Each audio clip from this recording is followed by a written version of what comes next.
This is Chuck Huber, the voice of Android 17. You're listening to Anime Seekers. You better be, or I'm coming for you. Dragon of the Darkness, Flame! Jedi Squadron is a podcast run by the Anime Secrets website. Check us out at animesecrets.org for more anime, video game, tokusatsu, and now Star Wars content. Remember to follow us on Spotify, Apple Podcasts, YouTube, or wherever you listen to podcasts today. Hello, new Padawans, and welcome to the Jedi Squadron podcast. Here, you will be taking lessons in the many pieces of the Star Wars universe, whether it be the movies, animated series, video games, comics, and etc. This is your training into becoming a Star Wars fan as part of the Jedi Squadron. May your training go well, and may the Force be with you, young Padawans. What's going on, Star Wars Nation? This is the Jedi Squadron podcast presented by animesecrets.org. I'm your host, Nathan Desai. And I'm your host, Rizwan Merchant. And today we are continuing our reviews of a series in the Star Wars animated world. We are going to be taking a look at Bad Batch Season 1, in honor of, the third season, which is supposed to be the final season, has just recently started coming out on Disney+. So we're going to be taking a look at Season 1, and we'll have Season 2 taken care of very soon. And then we'll take a look at Season 3 shortly after it ends. And that is, that pretty much goes without saying. Little bit of background information on the Bad Batch. So pretty much this is a sequel to the Clone Wars series, the 2008 Clone Wars series, because they kind of cut a long story short. There was originally a plan for some episodes to have there were originally supposed to be some episodes where Anakin and Rex team up with a group of genetically different clones. I don't want to say that they're deformed, like they're oddballs, I guess you could say. And it was never produced, but then, many years later in 2019, when they decided to do the final season, we got a bunch of episodes, that were originally planned, and the Bad Batch was one of them. And they decided to do a sequel to that, basically a spinoff. And to kind of cut a long story short with how that episode worked out, there was like 2 or 3, I can't remember how many episodes, but Anakin and Rex teamed up with the 4 members of the Bad Batch. So we have their leader, Hunter, who, all of them have, enhanced abilities based on their genetics. And Hunter is probably the most normal of the group. He's their leader. I think his official rank is sergeant. And he's enhanced, he has enhanced hunting abilities. So, he has enhanced sense of smell and hearing. So pretty cool. We have Wrecker, who's a big, giant, hulking clone with, like, superhuman strength. We have Tech, who is the smarter member of the group, and he's a bit smaller compared to your average clone, but he's also very intelligent. And then we have Crosshair, who's basically just an expert sniper. And they went through this whole saga of episodes with Anakin and Rex that resulted in them uncovering a secret separatist operation where we actually re-encountered a clone trooper that was thought to have been dead in early in the Clone Wars. That would be Echo. Yes, CT, I believe his number was 1409 himself. Echo, who was basically found in a near-dead state, and he was put into a machine to kind of help with the separatists. And then they rescued Echo, and then Echo decided to join the Bad Batch. And that brings us to where we are now, where, so, as you could probably tell with, given the Clone Wars saga, this takes place, the original saga kicked. The original time we saw these people was between episodes 2 and 3, but here this is actually one of several things that actually tie into the timeline around episode 3. So you could say it starts literally around the same time that episode 3 starts and before episode 4. So I'll give a brief recap of the plot, and then we'll talk a little bit more about that. So we open up at the tail end of the Clone Wars. It ties into the timeline around Revenge of the Sith. In the first episode, Clone Force 99, that's their official name, the Bad Batch, they're assisting Jedi Master Depa Billaba and her Padawan, Caleb Dune, who will go on to be a Kanan in Rebels. And they're assisting them in their clone forces on Collar. Then Order 66 gets invoked. Depa Billaba gets killed, as we know. Hunter pursues Caleb Dune, and he's allowed to escape. Hunter lets him escape and claims that he's dead. And when they return to Kamino, the Bad Batch meet a young female clone named Omega. She is a huge fan of Clone Force 99. But unfortunately, when the Bad Batch are sent on a mission to Onderon to deal with Saw Gerrera and his army of rebels, this was a mission they were sent on by Tarkin so that he could test their worth to the new Galactic Empire. They get branded traitors because, Hunter refused to fire on innocent civilians. They get taken to Kamino. They escape with Omega, but Crosshair stays behind. The Bad Batch, they initially try to leave. So we get a couple of episodes where we meet an old familiar character named Cutla Quain. He was that deserter clone that appeared in season 2 of the Clone Wars who deserted and married a Twi'lek woman. They try to leave Omega with his family on Salukamai, but Omega convinces Hunter to let her stay with them when the Empire starts locking down the planet. They have a brief encounter with Fennec Shand. That is the bounty hunter that first appeared in season 1 of The Mandalorian. She tried to capture Omega, and the Bad Batch start working with Sidarin Scaleback. They just call her Sid. She's a Trans-Doshan informant in exchange for intel, and they go on a series of missions for her. We get this one kind of filler episode where they go on a mission to that results in them encountering everyone's favorite characters from the last season of the Clone Wars, Tracy and Rafa Martez. Yeah, people, don't lie. You guys love these characters. We all know that. That was sarcasm, by the way. Which leads them to Captain Rex, and Captain Rex helps them remove their inhibitor chips because their deviant nature only delayed the response to Order 66. And then following an encounter with Crosshair and his squad of newly conscripted non-clone Imperial soldiers, Omega gets captured by Cad Bane. But then when Cad Bane gets into a fight with Fennec Shand, she's able to escape, and we learned that both bounty hunters are working for two different Kaminoans. Bane is working for the Prime Minister of Kamino, Lama Su. We saw him in Attack of the Clones. And Shand is working for another Kaminoan scientist named Nalase. We get 2 filler episodes. Well, actually 3, because one of them is a 2-parter where they go on some new missions for Sid.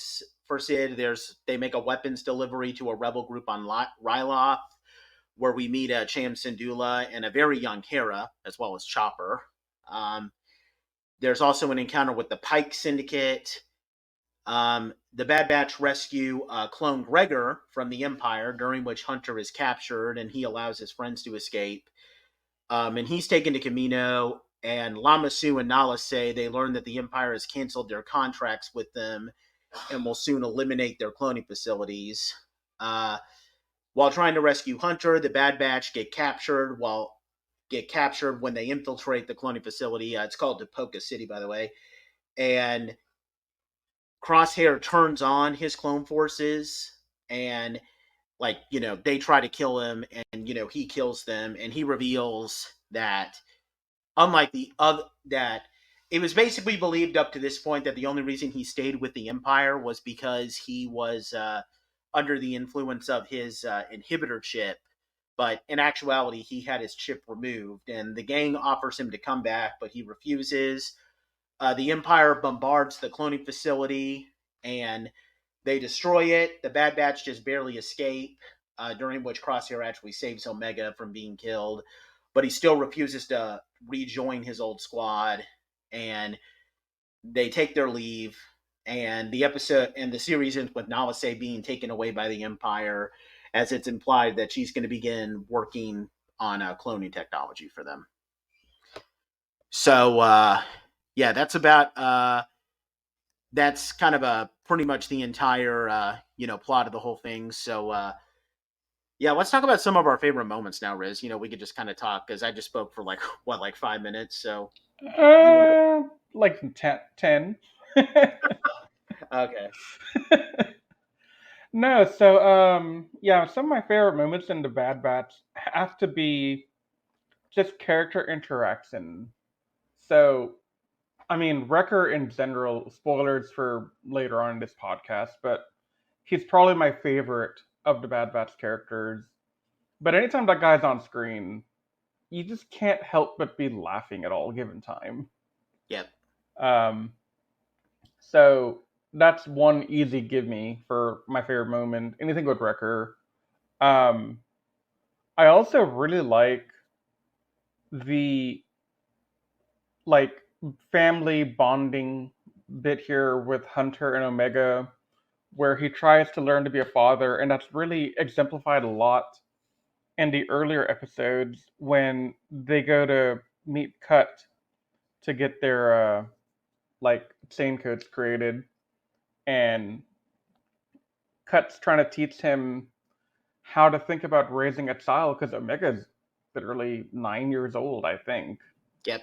So he has to go from being this militant man to being a pseudo stepfather adoptive figure in this girl's life while also trying to figure out who the heck is she really. Um, what do you think of that, of the relationships between them, though? Yeah, I would say that Wrecker, no, Hunter, sorry, is kind of like, I think the best word is just like a surrogate father to Omega, since she never really had a family to begin with, and I think that I really like their relationship. Now, I can't remember exactly why she was a big fan of the Bad Batch, but obviously she always It felt Go ahead. The reason is because she's also a defective clone, quote unquote.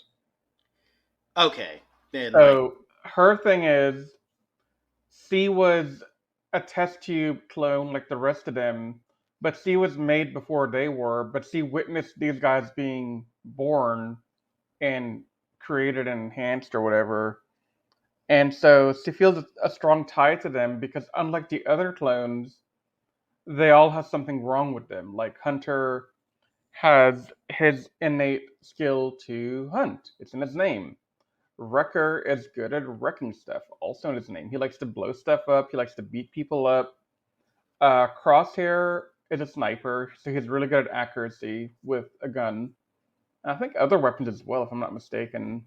yeah, Um, yes, I mean, in tech is a technological genius and tactical mind.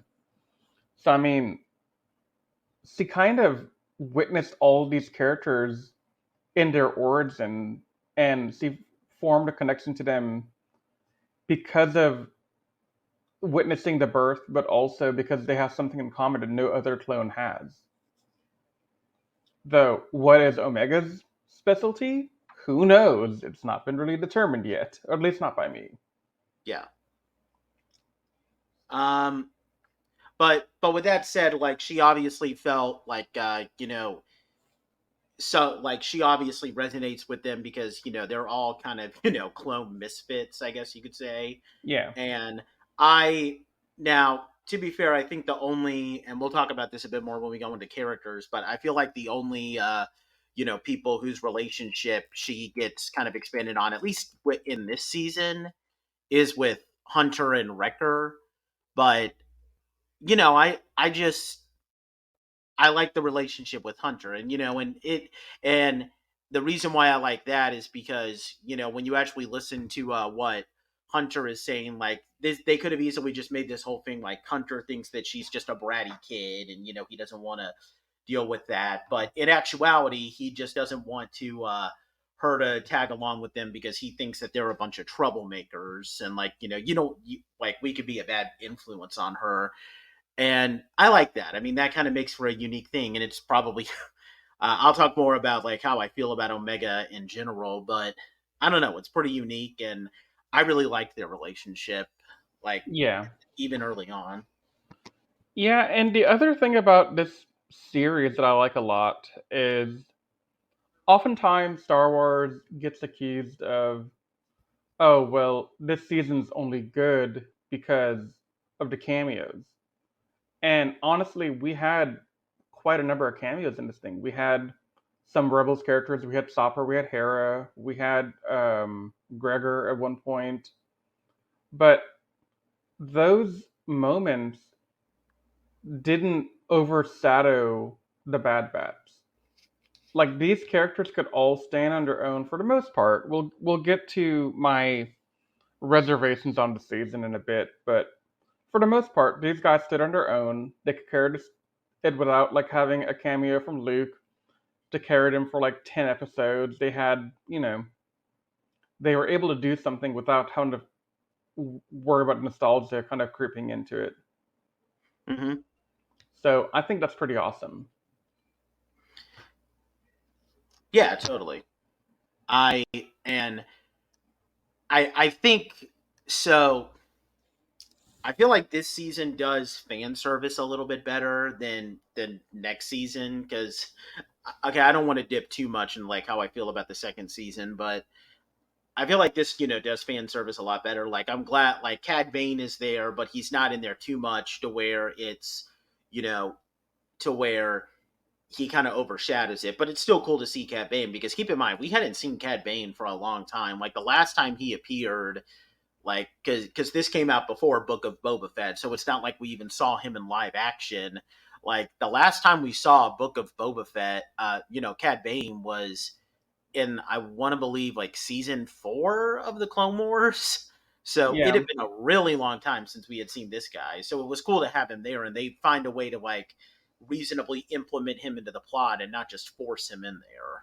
Yeah, and that's the thing is that you have him and Fennec Sand both appear without a feeling forced. They're there without being like a sue in, like, oh, let me cater to the demographic of who I'm writing the show for. No, they're doing it because, hey, these are actually some really powerful bounty hunters, and we're at a Kaminoan. We have all the money in the world because we just got bankrolled to create the clones for the clone army. Yep. So they're rolling in the money, so they can afford to hire 20 of each of these guys, if they wanted to. Yep. And I think, I mean, sure, we get a cameo here and there. Like, obviously, we have the Martez sisters, which, I know we all I know how the fan base feels about I them, don't but understand the. So on one hand, I don't understand why people have such a distaste for them, but also at the same time, I don't understand why they feel it necessary to keep bringing them back. Like they were not even that big of a character duo. They were in like what 2 episodes I of think 2 the or final 3. season, Yeah. and like they don't contribute to anything. They're just kind of there. And honestly, if we hadn't, if I hadn't been such a nerd and went back and looked it up, I probably wouldn't even realize that it was them until I looked it up.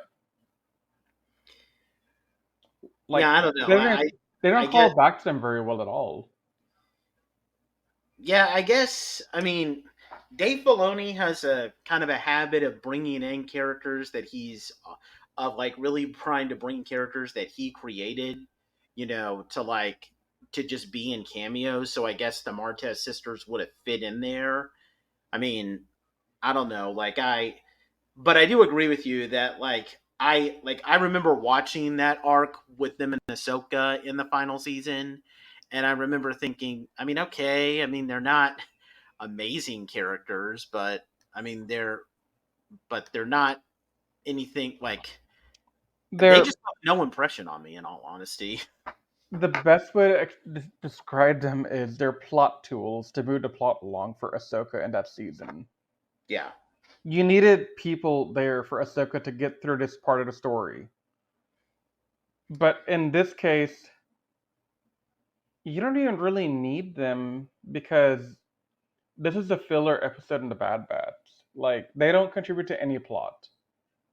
I mean, I mean, with the plot, like what they do is that by uh they were hired by Rex to do something, and that's how they encounter Rex. So they were kind of a plot device, but I mean, you could have done that with like just a bunch of randos and not really have to have the the Martez sisters there. Yeah. Now, granted, I think the reason why, I mean, I don't understand why people. Well, okay, I think I kind of understand why people hate him because they're like they kind of view them as like being like, and I don't want to get too much into politics here, but I feel like they're kind of viewed as like woke characters because well, first of all, they're women, and also they are clearly meant to kind of look like they're like Hispanic or something. So I get the feeling that that's the reason, but in all honesty, I mean, I think the biggest crime that the Martez sisters commit is that they're just forgettable characters who don't really serve anything. They're boring. That's all they are. Yeah. So, I mean, I think you and I discussed more about the Martez sisters' character development than we got across two different Star Wars properties. Yeah. I mean, I don't even remember the what really happened with their in their story arc. Now, to be fair, if I want to be a little sympathetic, I know that there are some perfectly reasonable fans that aren't a big fan of them either. I think it's more because people are just kind of angry that like why did their story get adapted when we could have gotten episodes revolving around like the Sons of Dathomir arc or the Dark Disciple arc.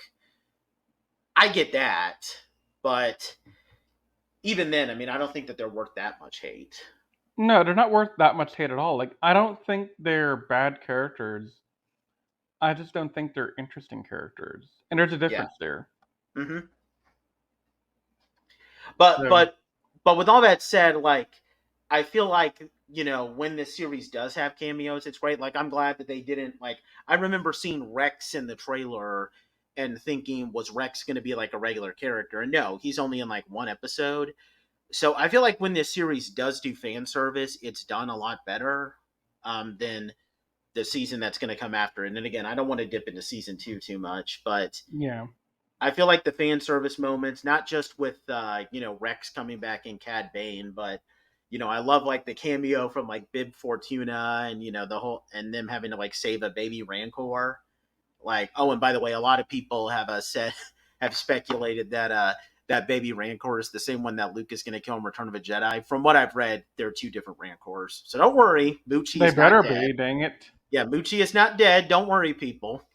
Um, but yeah, so I I like that, and honestly, some of the characters that they created in this arc, like I remember how obsessed everybody was with Captain Hauser, the leader of those clone troopers on Ryloth, and I really liked him too. Like Captain Hauser is one of those people that doesn't really do much, but I don't know. Captain Hauser gives me some real like. What did you think of Captain Hauser, Riz?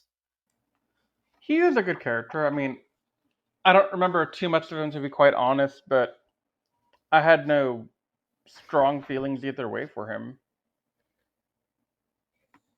Yeah, I think he just gave off some good vibes, and I don't know, Yeah.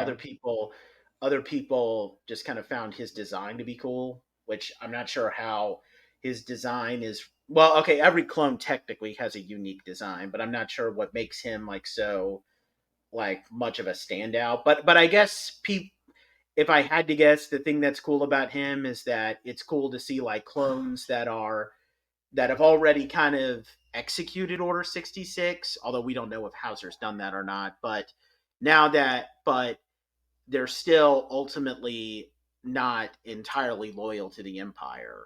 And I think that's what a lot of people like about Hauser, how there's more people like the Bad Batch who aren't just going to blindly follow what the Empire tells them to do, if that makes sense. Yeah, definitely makes sense. So, what are some of your favorite moments in this season, Nate? We haven't really gotten there yet.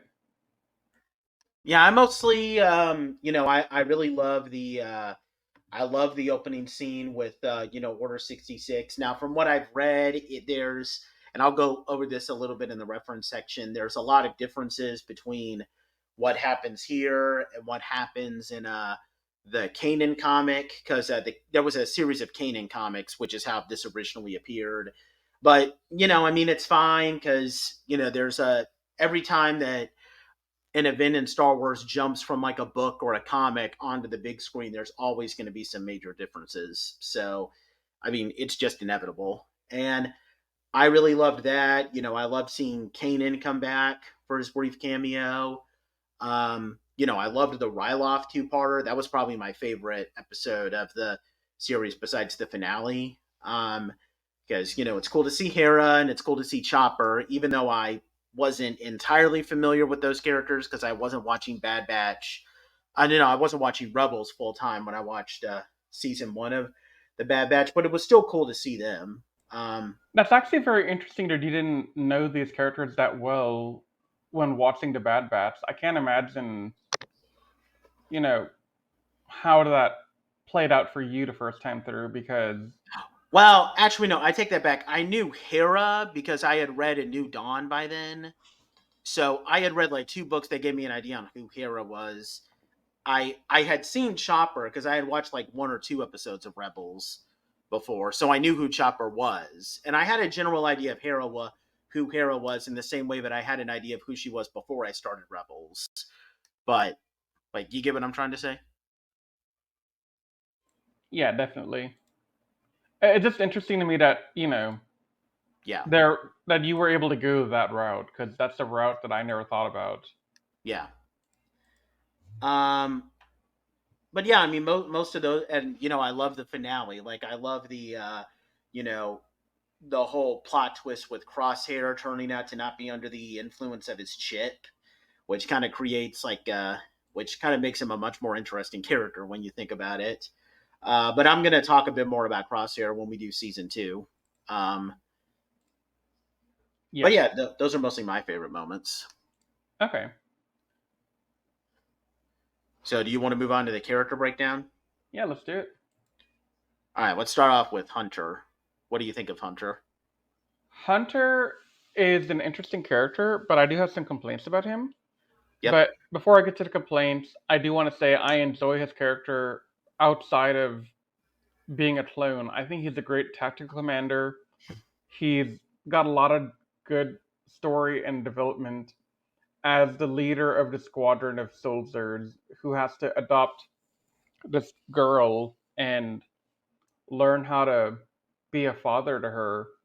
But other than that, Hunter has an enhanced skill like the other 4 primary Bad Batch characters, but he doesn't really ever get to use it in a real scenario in the season. Like, his enhanced capability is hunting. It's in his name. Yep. Tracking, hunting, and in season 1, and spoilers when we get to season 2, I can count on less than one hand the number of times that's really been useful for him.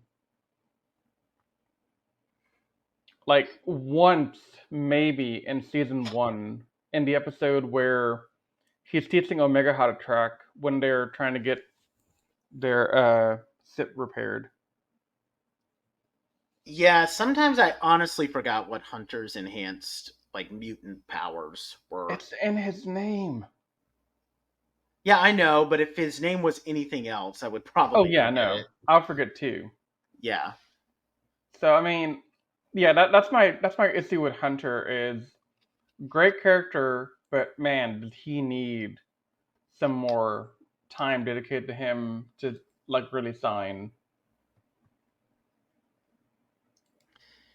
Yeah, but I still think he's a great character, even if you remove that. I would probably have him ranked as like my number one, maybe number two for selfish reasons, but he's still a great character. Like I love his relationship with Omega, and you really do feel like he. I mean, he is a really great leader, and obviously, they could have just made him out to be like this bad boy type of clone, but no. I mean, he is like he's he's on par with like some of the other clones that we've come to know and love, on par with like Fives and Echo. And I mean, hell, even Rex. I mean, he's on par with even him, I would say.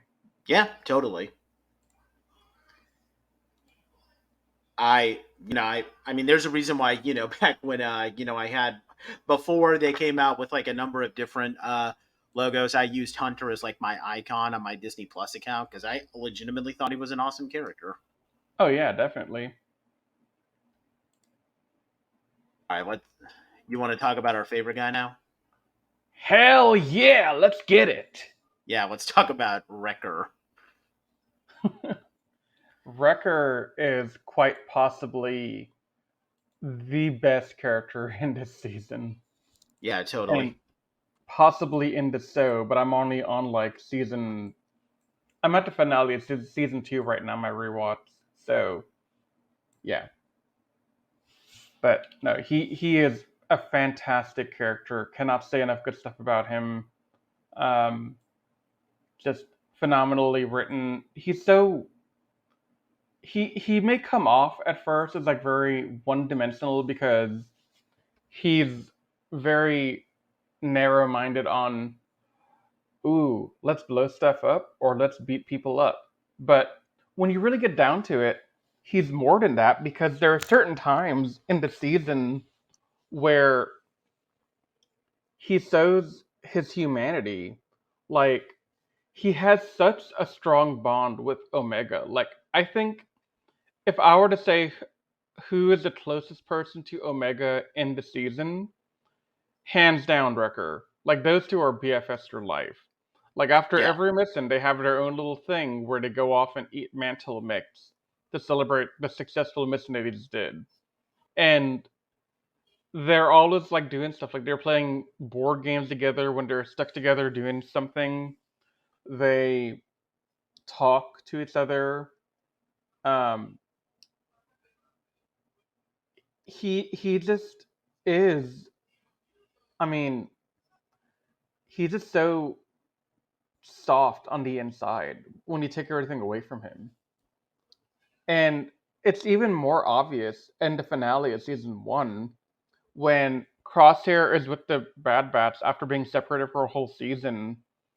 And there's a moment where Wrecker says, you know, if you had even made an attempt to come back to us, we would have taken you back. We never would have sunned you for what you did because of your family, but you never tried. Yeah. And you could tell he was really pained when he was saying that. Like he was in a lot of pain saying that. Mm-hmm. Honestly, the more I think about it, I would say that Wrecker kind of reminds me, and this is a good thing because he's one of my favorite characters from this show too. He kind of gives me, so he's a bit less gentle, but he kind of reminds me of I believe it was Broadway from Gargoyles, the big one that's voiced by Bill Fagerback. Yeah. I think it was Broadway. It wasn't Brooklyn because Brooklyn was that, yeah, it was Broadway. Like he's the biggest and the strongest, and when you see him and like when he's really angry, like he's the scariest person, but in inside he's like this big cuddly teddy bear who just occasionally might rip your face off sometimes. Like I love Yeah. those types of characters. That's one of the reasons why Broadway was one of my favorite characters in Gargoyles. And like, do you agree that he's kind of like Broadway, Riz? Because I know you're a Gargoyles He fan too. he's similar to Broadway. Um but I think the difference is Broadway didn't have that enhanced insatiability quality that he wants to beat people up. He Yeah, was just a big he's just a big guy who is loud and boisterous. But yeah, no, if you take away the what I call the bloodlust, then yeah, they're the same person basically. Yeah. And honestly, my favorite moment with him was that episode where they meet Cut and his family, and he sees Cut's two kids, and he's all like, "Hey, it's Uncle Wrecker," and it's like, ah, he has a relationship with these two little kids to the point where they call him Uncle Wrecker. That is so sweet that if you're not smiling at that moment, there's a special place in hell for you. Yeah. Like, and I I can't say enough. Now, I think like a moment like with Wrecker for me, like would be a moment in season 2, which I can't say because one, because we're not talking about season 2, and two, I don't think Riz has seen it, so I can't really spoil it. But Yeah. there's probably like one of my big moments with Wrecker, like that I'll talk about here. But I don't know, like Wrecker has just always been my favorite, just because he's just an awesome guy. Yeah, no, definitely. Okay, let's move on to someone who we know from the Clone Wars, and we'll talk more about him when we talk from the Clone Wars perspective when we get to Clone Wars. But let's talk about him strictly in this case. Let's talk about CT-1409 Echo. Echo had such an amazing story coming into the season from the Clone Wars. Like he already had so much like turmoil and like build up. He still went through a lot. Like he was one of the people that we saw. Like he, alongside Fives and Heavy before Heavy died. We saw them like we actually followed them from when they were clones on Camino to when they came in as like just a bunch of regular grunts, and then after Yeah. the Battle of Camino, he and Fives were recruited to join Anakin's Legion, the 501st, and then we saw them go through like a series of missions together before Echo died. I'm putting up air quotes. Died on the Citadel. Yeah. Yeah, no, but like he had so much like turmoil because he was basically kind of Frankenstein by the end of it, right? Yep. So, but and you don't really get any sense of the trauma that he went through in the season. Um, and that's unfortunate to me because they could have really leaned into that pretty heavily throughout. Um, and they only kind of referenced once or twice that he's not an enhanced clone like the others are. He's a modified clone after the fact. Yeah. Like there was so much potential here for him to be written a lot better and a lot more intricately and intimately, and I feel like they didn't take the chance on it.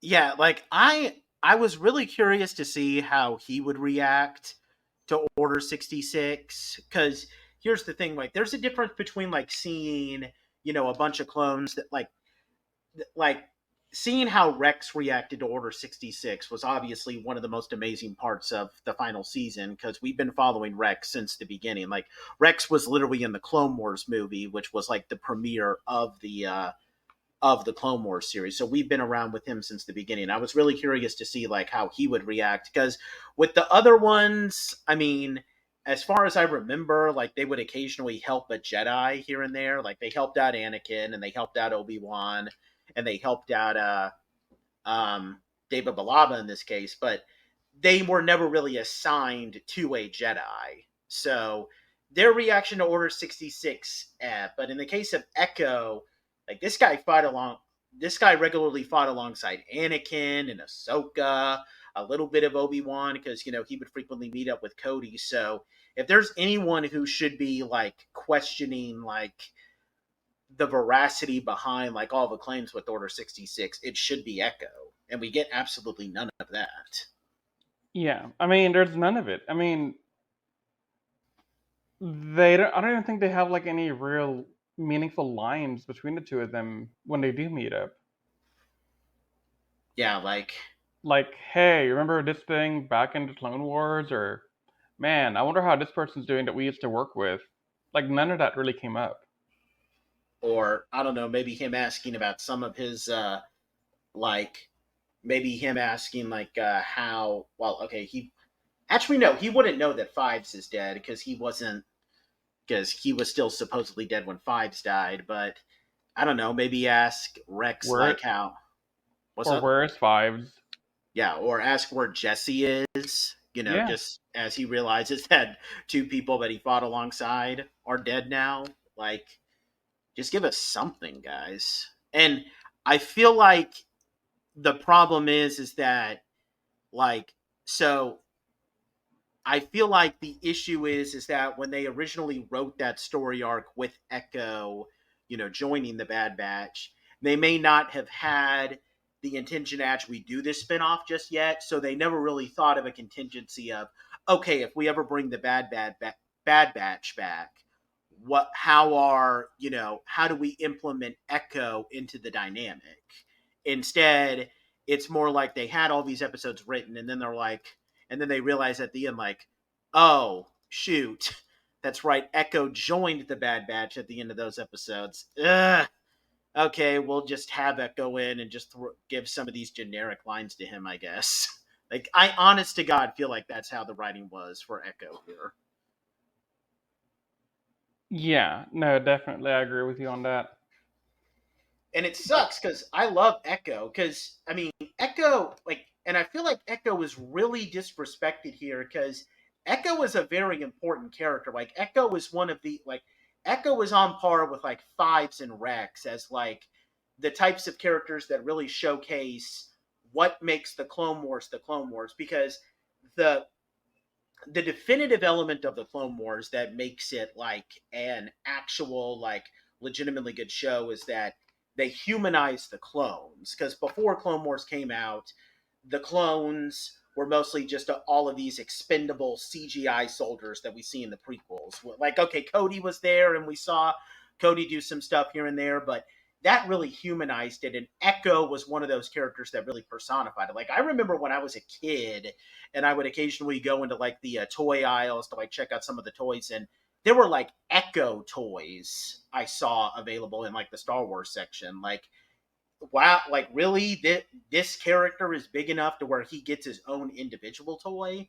Like, so Echo is a bit more of an important character than I think people realize, and I just feel like he's completely disrespected here. Yeah, he really is. Like, honestly, it's gonna sound bad, but most of the time I'm watching season one, I don't remember Echo's even there until his face pops up on the screen again. Yeah. Like, he's just that forgettable in this, and that's really unfortunate given who he is and what he went through. Mm-hmm. So yeah, no, I wish they'd done him better by him overall. Because literally all that he serves here is that he's basically like the Bad Batch's R2 with like a arm that can be like used in those sockets that R2 is able to access in But the honestly, they don't movies. even need him because Tech can do that stuff as well. Yeah. So like, his purpose is replicated by Tech, and they're both very interchangeable. Like, even when they're doing stuff, you'll sometimes see Echo do it, you'll see a Tech do it. It's not like, okay, this is a heavy thing, pick it up, Rucker. Um, th- these two are just so interchangeable. It doesn't even matter that they're both there in that case, you know. Yep. Now he'll get a little bit better in season two, not by too much though. But yeah, if we're just talking about him here, like everyone complains about how Echo was treated in this season, and I honestly can't blame them. Yeah. All right, let's move on to Tech. Let's talk about Yep. Tech. Tech is my favorite character for very selfish reasons because I can relate to Tech. Yeah. Tech is the kind of de facto intelligent person in the group. He's very technologically advanced, and it's in his name. And I just love his dry humor and his matter of factness.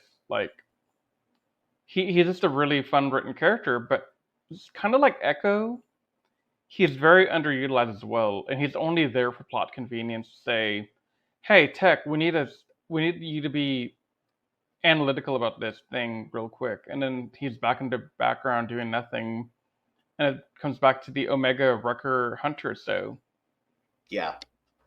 Now he'll get better in season 2. oh In yeah, fact, one of my favorite moments in the show is from season 2 is probably in relation to Tech, but I can't mention that because that'll be a spoiler for Riz. But yeah, I, but yeah, I mean here, okay, he's not as bad as Echo since he does kind of serve to the plot, and he occasionally has like some, he occasionally takes like some real like dry jabs at like his teammates in like a playful but like a nerdy type of way. So unlike Echo, I'm aware that Tech is there, but he's not as. But yeah, he's ahead of Echo by a bit of a margin, but he's still probably the second weakest character in this arc of episode in season 1.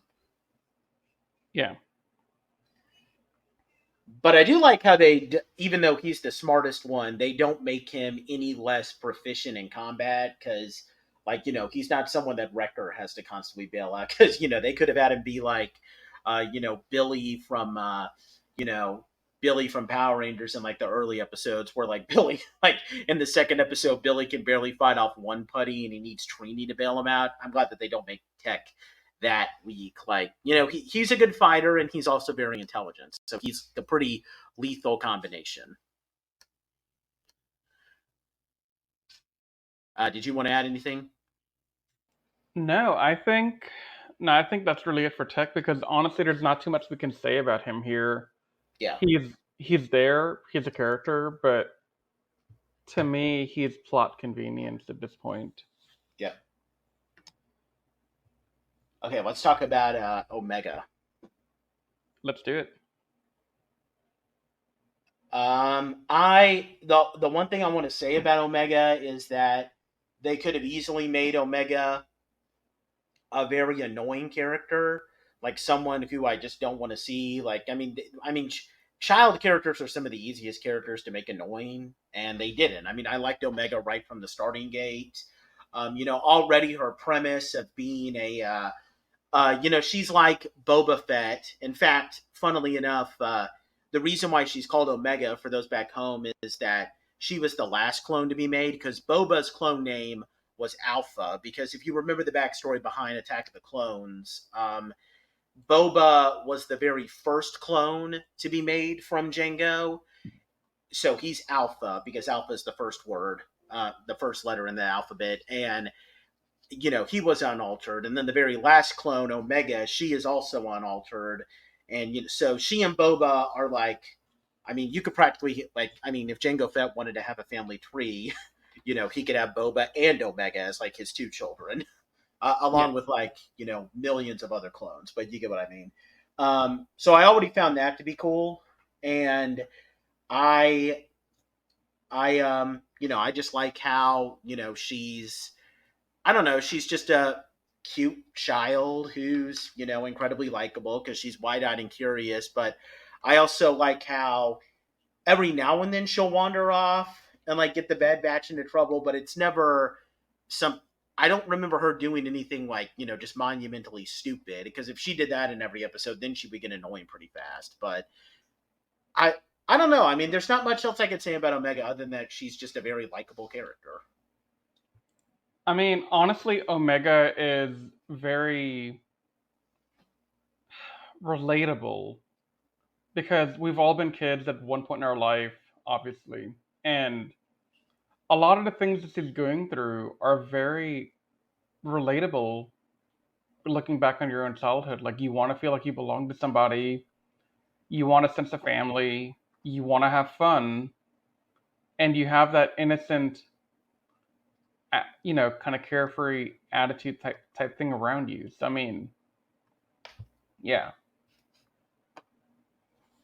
Yeah, and honestly, when you put it like that, it makes me like her a bit more just because, like, just keep in mind, she always grew up around Nala Se, who probably, we already know that the Kaminoans don't really look at the clones as being like, like as people. So Nalase probably didn't really treat Omega the best way. So she longed for like a family of her own, and she just Yeah. wanted to fit in instead of just being treated like a misfit. And I can kind of relate to that too, since I sometimes feel like I was treated as a misfit as a kid. So when you put it like that, I actually think Omega is a much better character than I already thought she was.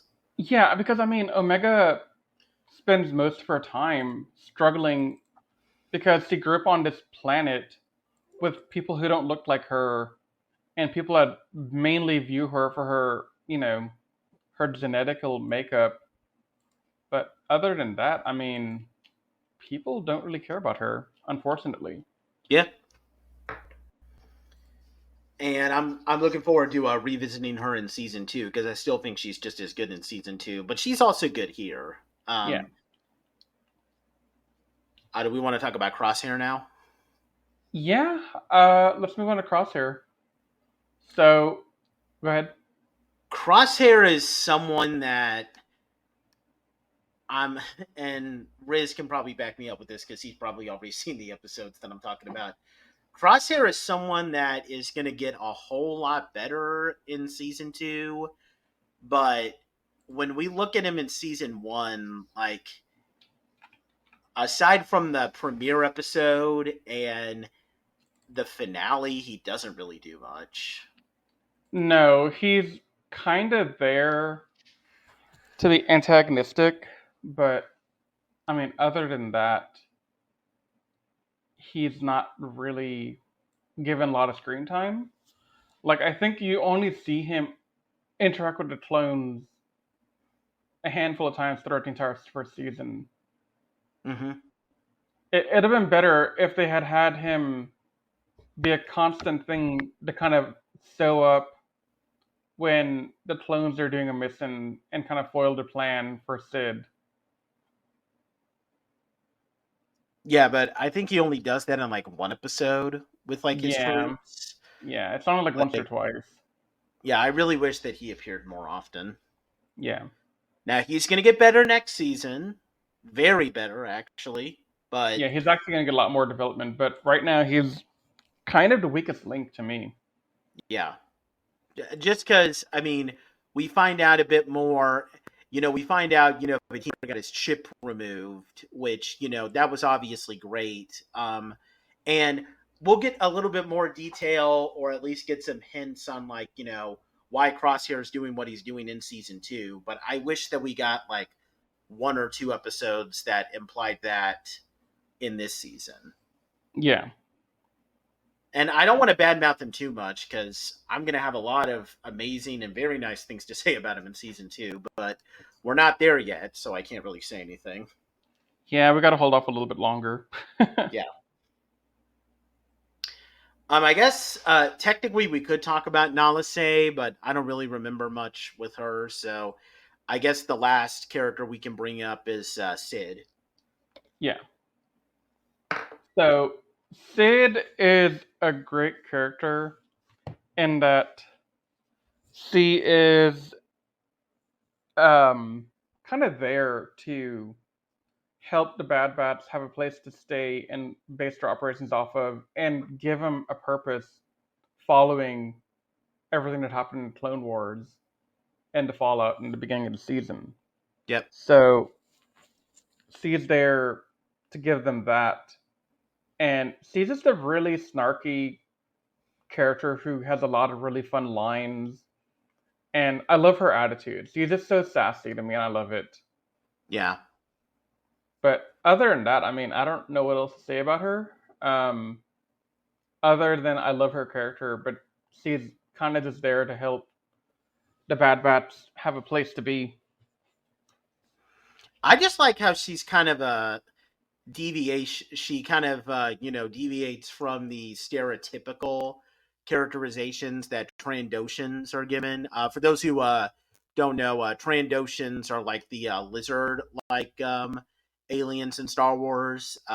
The probably the most popular one that that comes to mind is Bosk. that bounty hunter. We saw him in The Empire Strikes Back, and he had a couple of episodes during that Asajj Ventress arc in Clone Wars. But almost almost every time you see a Trandoshan in like Star Wars media, like they're always like these, like they're always doing like incredibly messed up things. Like when they're not trying to enslave Wookiees, like there's that story arc of the Clone Wars where they're rounding up Jedi Padawans and hunting them. Like Trandoshan people in general are always kind of stereotypically portrayed as being scum. So it's nice to see, okay, she's not entirely different from Trandoshans because she's still doing like, illegal dealings, and she's sending these, the Bad Batch on like very dangerous missions, but she has somewhat a moral code, if Yeah. that makes sense. No, definitely.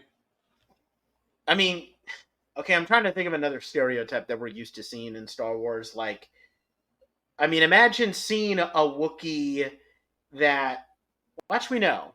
I mean, Wookiees are a bit more complex than just being like a bunch of like growling people that just want to rip people's arms out. So I guess imagine seeing you know what? I'm gonna have to come back to that because I can't think of another stereotype. But I guess imagine just seeing a Wookiee that never gets angry and is always just sunshine and rainbows. I guess you could say. Yeah. That was my really bad attempt at a Wookiee. Man, that wasn't too bad. I've heard worse. I can't do it. I never could do it, and I'm kind of mad about that, honestly. Well, okay. Here's a better one. Imagine a Hutt, like Jabba the Hutt, that's not a gangster and was perfectly fine with just inviting you to have a drink and just chill at his house all the time. Like, could you imagine a Hutt doing that? Probably not. No. Like, and this is the same thing with like Trandoshans. Like, and I mean, Riz has seen what Trandoshans are stereotypically portrayed as in other Star Wars media too. So, Oh yeah, definitely. yeah. Yeah, Trandoshans are always scummy. Yep. So it's nice to see somebody who is kind of scummy, but also has more than that to her. Yep. All right, so before we get to overall thoughts, let's talk about some of the references and Easter eggs that we have here, if you don't mind. Yeah, let's do it. Okay, so like I said, the opening scene on Order 66 on the planet Collar, it did originally appear in the Kanan comics, but there were a lot of changes. In the comics, the Bad Batch are not present. And we have two commanding clones, Clone Commander Gray and Captain Styles. They're wearing armor with red markings. They attack Balaba and Kanan at night at a camping ground after they had like a minor skirmish with separatist forces. Balaba orders Kanan to run after they're fighting the clones for a little while, and then she gets shot down. Dune gets hunted by Ratsu Squad, and in the comic, Balaba's lightsaber is colored green. Her lightsaber has always been colored green, and almost every other Star Wars thing. Like I believe it was shown to be green in the arena battle on Attack of the Clones, and it was green in this one video game I used to play. But in the episode, Kanan gets separated from Balaba. He's with the Bad Batch when Order 66 is given. Commander Gray is now Captain Gray, and Captain Styles isn't there. And all of the clone troopers are wearing green marked armor instead of red marked armor. The Bad Batch are given the role of the squad that hunts Caleb, although it's depicted differently, where in the comic, Ratsu Squad is following him with the intention of killing him, while in here, Hunter is trying to reason with Caleb, not sure what's going on. And for some reason, they colored Balaba's lightsaber blue. Not sure how that is. But it is what it is. So a couple of other things. Crosshair frequently says the phrase, "good soldiers follow orders." This is a common line stated by the clones under the inhibitor chips as they find themselves compelled to execute orders they wouldn't normally want to obey. This was first established in season 6 of the Clone Wars. Do you ever want to punch him when he says that over and over again in the season? Because I do. Yeah, sometimes. Like, come on, man. I know good soldiers follow orders, but you gotta stop saying it every 2 seconds. Yeah. Although Fight I the will programming. say, when we heard Echo saying it during that Martez sisters arc, that was when I was thinking, oh no, he's saying it. Is he coming into the influence of his chip? Like, Yeah. so it's supposed to be like a mark that the chip is starting to take them over. Mm-hmm. All right, so we have Palpatine's speech transitioning the Galactic Republic into the Empire. It originally appeared in Revenge of the Sith, and audio of said speech is taken directly from the film. Echo, because this is probably the only thing that Echo does in the series that's notable. Well, two things, actually. He glares at Tarkin upon seeing him for the first time on Kamino, which is a reference to the fact that his last encounter with Tarkin led to his near-death experience at the Citadel. And his aversion to being scanned by machines is in connection to him being scanned and experimented on by machines for years. We have our medical droid on Kamino, AZ, and my God, this is a bunch of numbers. 34521189624649872137. I mean, Jesus, no wonder they call him You AZ. forgot a 7. Yeah, I know. I know. No wonder they call him AZ3 for short. Dude, I just called him AZ. I'm not even gonna put 3 on there. Screw that. Yeah. He operates on Echo on Kamino, and we originally saw him in season 6, the conspiracy story arc in Clone Wars. He helped Fives uncover the Kaminoan secret Order 66 plot. Speaking of Clone Wars references, the training simulation that the Bad Batch undergo for Tarkin is similar to the simulation that Echo and his new clones went in Clone Cadets. The sentry droids that the droids that they face in their training simulation, they look a lot like the sentry droids that appeared in Star Wars Rebels, and they themselves look like the Dark Trooper droids that we see in Mandalorian. When the Bad Batch travel to Onderon, they encounter Saw Gerrera. He originally appeared in season 5 of the Clone Wars, and he has since appeared in Rebels, Rogue One, and Fallen Order. His appearance here is clearly meant to be a bridge between his youthful Clone Wars appearance and his eventual battle-hardened, aged appearance in Rebels and all the other subsequent appearances. I've already talked about Cutler Quain and how he was established in season 2 of the Clone Wars. On Salukamai, Omega gets attacked by a cat-like Nexu creature. These feline types of creatures first appeared in Attack of the Clones. One of them attacked Padme in the Geonosis arena. Cud and his family escape from Salukamai in a Star Commuter 2000 shuttle. That originally appeared in Rebels. The Project Warmantle, which is geared toward training a new army of clones, of non-clone soldiers for the Empire. This was originally a project name that was read off of by Jyn Erso on Scarif in Rogue One. There's a bit of a continuity error here, and it might just be a textual and animation error, but there's a change in Tarkin's rank insignia between episodes 1 and 3 that implied that he was promoted to Grand Moff, but he wasn't, because he's not supposed to be, according to the Tarkin novel that I've read, it's going to be like another, I want to say 10 years before he gets promoted to Grand Moff. So that's kind of a textual error. It takes place out 4 years after the events of this series. So yeah, his promotion is way off. So that was probably just an error. This series features the most prominent appearance of the planet Pantora to date. The Pantoran people have appeared since Revenge of the Sith, and its design is matched from original concept art for what was intended to be in the Dark Disciple arc of the Clone Wars. Fennec Shand appears here. She originally appeared in Mandalorian, and she is voiced by Ming-Na Wen, who also portrays her. We see the Bad Batch travel to the planet Ord Mantell. This planet was originally mentioned by Han in The Empire Strikes Back, and its design is based on concept art for an unfinished Clone Wars arc, this being the Sons of Dathomir story arc.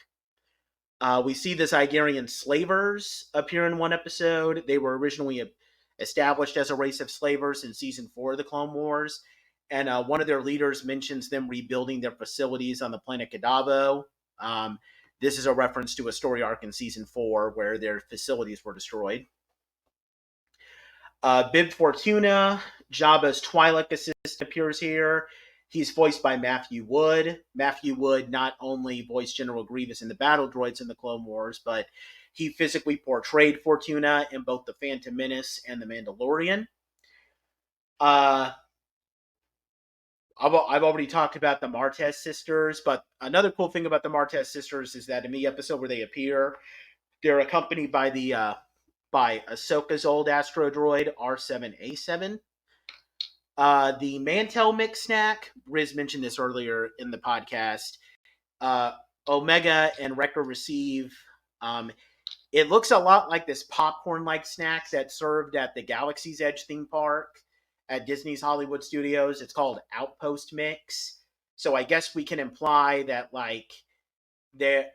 every planetary system has its own recipe for like a mix. So like we have Mantell mix, maybe there's a Kashyyyk mix, a Tatooine mix, a Naboo mix.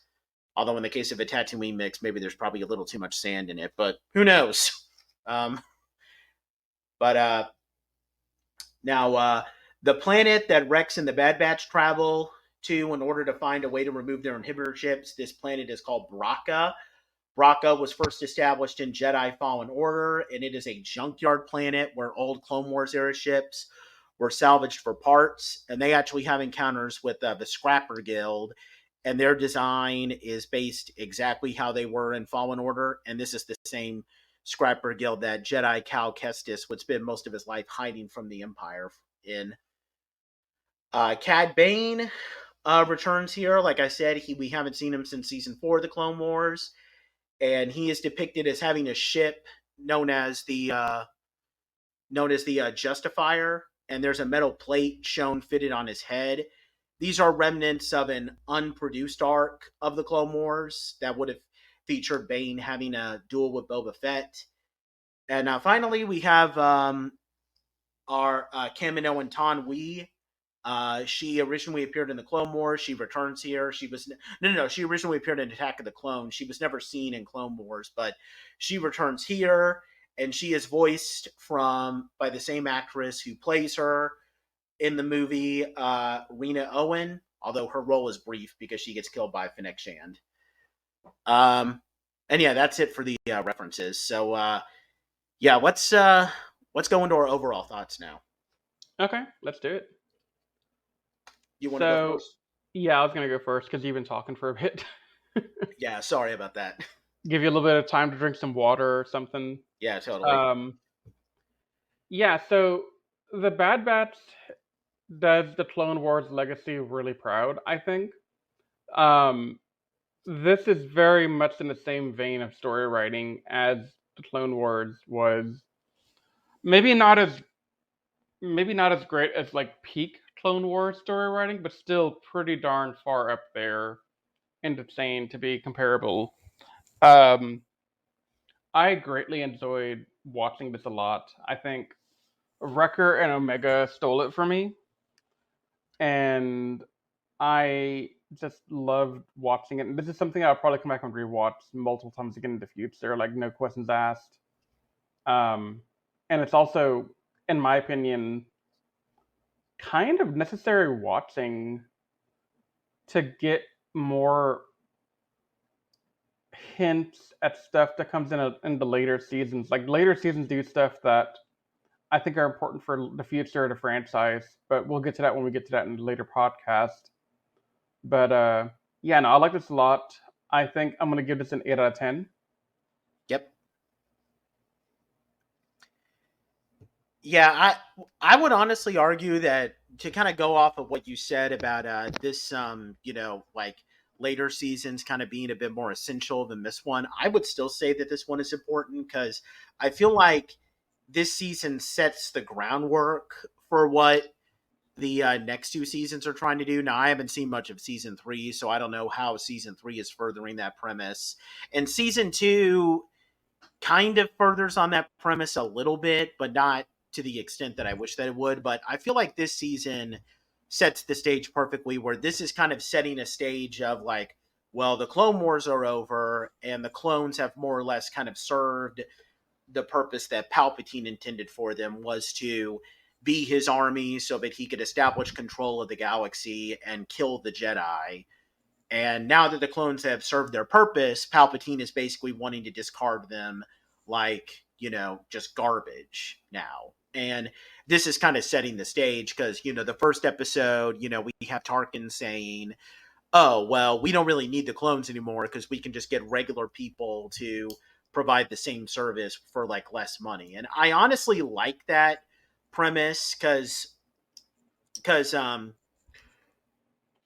in Legends, the reason why clones were discontinued in Legends, I never really liked that one because it just felt really shallow, which that's kind of one of the things I don't like about Legends, how all the stuff with like the individual clones is just pretty shallow. But in Legends, the Empire keeps using clones for like many years. Like there's still clones fighting in the Galactic Civil War, but there was an uprising on Kamino where the Kaminoans bred like a new clone army, and the Empire had to go in and like just shut it down. And that's when the Emperor kind of decided, yeah, this clone army is just kind of this clone army could be corrupted, so I'm just going to shut this whole operation down. And that's what they did. But here, it's more done for like economic purposes. And I think that's perfectly in the spirit of what these animated worlds have tried to do, where they try to humanize the clones. Because now it Yeah. creates a legitimate existential crisis of, the clones thinking, wow, we were loyal to this guy, and here he is now trying to discard us. And we'll get some episodes more like that later on in season two, but I feel like this series sets the stage perfectly for that type of arc, and I was all for it. Like seeing the clone facility get destroyed at the end was a legitimately emotional moment. Yeah.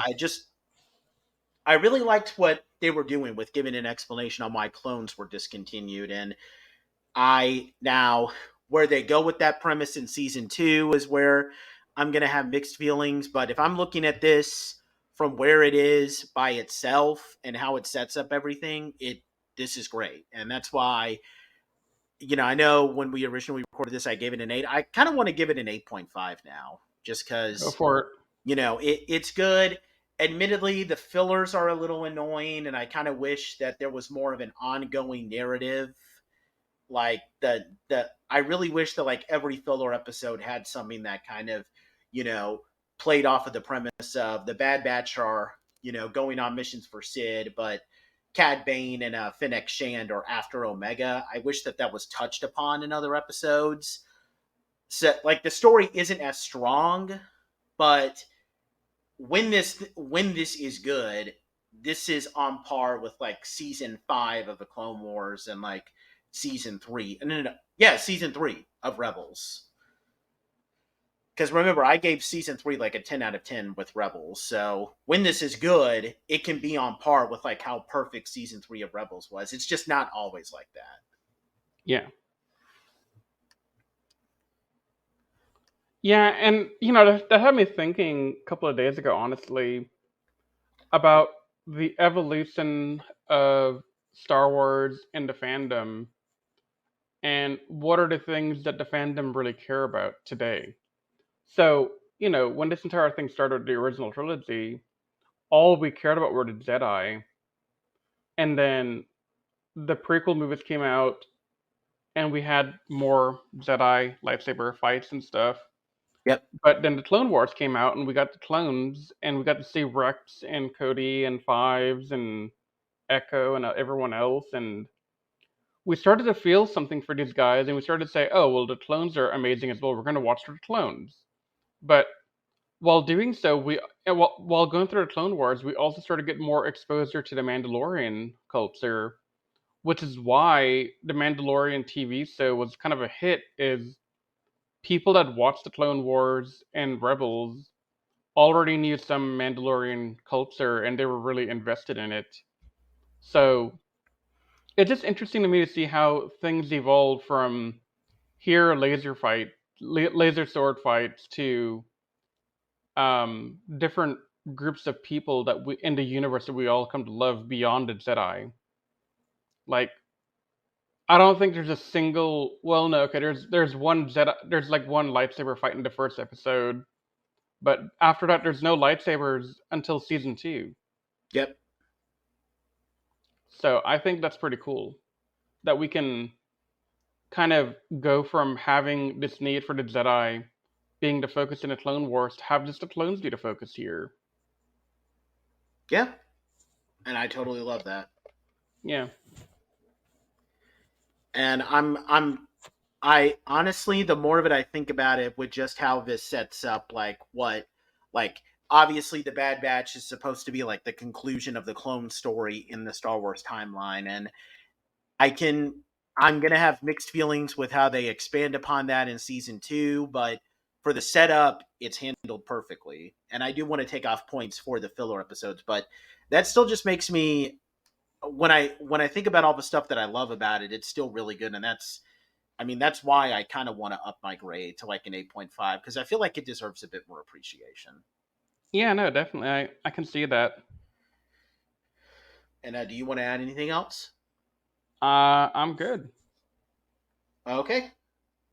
Well, then that wraps up our review of season 1 of the Bad Batch, and we'll be getting on season 2 very shortly. Riz is getting close to finishing it up, and we'll take a look at that, and then we'll do season 3 around the time that it ends.